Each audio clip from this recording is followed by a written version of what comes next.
All right, good morning. I'm here with my cup of coffee, and I've just gotten to the end of this piece called Between the Light and the Power. So, from a distance, this is the piece, but I'd love to give you sort of a personal tour. So, definitely the centerpiece of this piece is this rose. And what I love about it is just the texture. Yeah, it just jumps off the canvas to me, and I don't know why it excites me the way it does, but I find it really, yeah. So it's got this rose in the centerpiece, but what I find really interesting is that even though it is the central focus of the piece, it's like the piece draws your attention all around it. It's all these other characters that draw your eye. So let's start with this woman. So I love her countenance. I love the look in her eyes. I find it really interesting that she's so pale. She's got long green hair and a big floppy hat.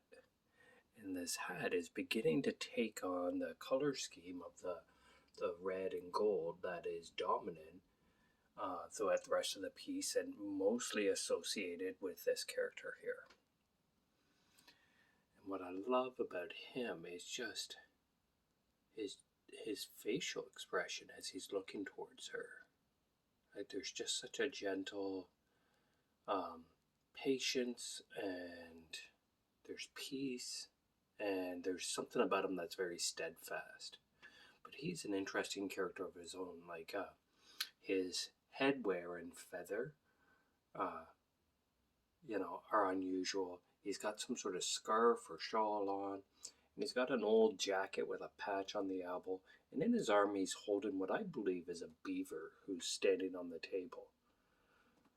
And significantly, his hand is outstretched towards her, and it's an offering for her to take his hand, I believe.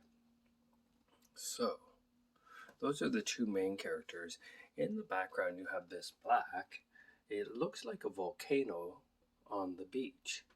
But if that's the beach in the ocean, that's not big enough to be a volcano.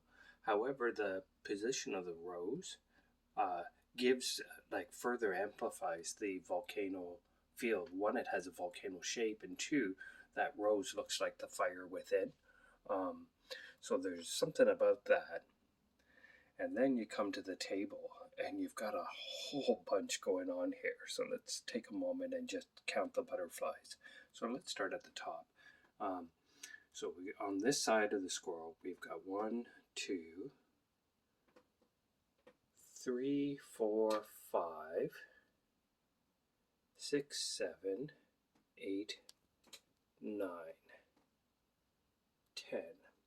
No, that's a bird. There's 11, 12, 13, 14, 15, 16, 17, 18, 19, and 20 butterflies. So that's a lot of butterflies in the piece, and the butterflies are all carrying this, incredibly popping orange. But there's still more going on. I mentioned the squirrel a minute ago, so I'll zoom in. There's this squirrel sitting here, and beside it is a black slug. And the black slug is talking to a butterfly, and the squirrel is talking to a butterfly. And then over here, you've got some sort of orangey, reddish, yellow bird. And then you have what I think are probably the best two characters of the piece are these two kittens. So as I was painting them, I had names for them and personalities. So this kitten in front, his name is Calm Tom. And if you look closely, there's the face of a lion in his tail. You might not be able to see that, but I can see it. As I was painting that kitten, I kept having the feel that This is a kitten that's super chill but regal.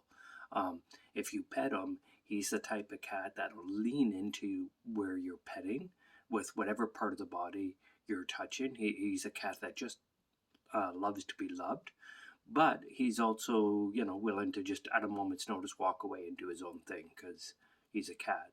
Now, behind him is this other kitten who I think is, um, absolutely delightful. His name is Scaredy Cat, and you can see he's got a shadow underneath him, and it's depicting that he is in the air. And as I was painting him, it was constantly just the feeling and vibe that every bit of fur on his body is standing completely on end, and his tail is straight up. And I get the feeling he was sneaking up behind Calm Tom, and something spooked him, and he just went straight up in the air. And that's when this moment is happening. So you put it all together, and you can infer whatever meaning you like. This green here, I get a feeling like it's a bamboo wall. And I love that it's got some complexity to it, but it calms the eye. There's so much else going on the piece that it's just sort of like its presence here just sort of calms the energy of the piece. And I really like how the sky came out. Just the progressions of blue. There's been a lot of time detailing up here, and a lot of different shades of blue and light blue.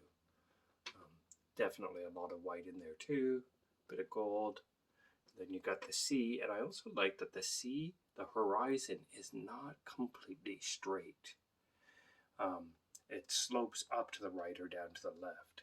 Definitely up to the right because it goes off on the right hand side. So again, what it all means, I don't want to necessarily give the interpretation. I love to hear what other people see and think, but yeah, I have really enjoyed working on Between the Light and the Power.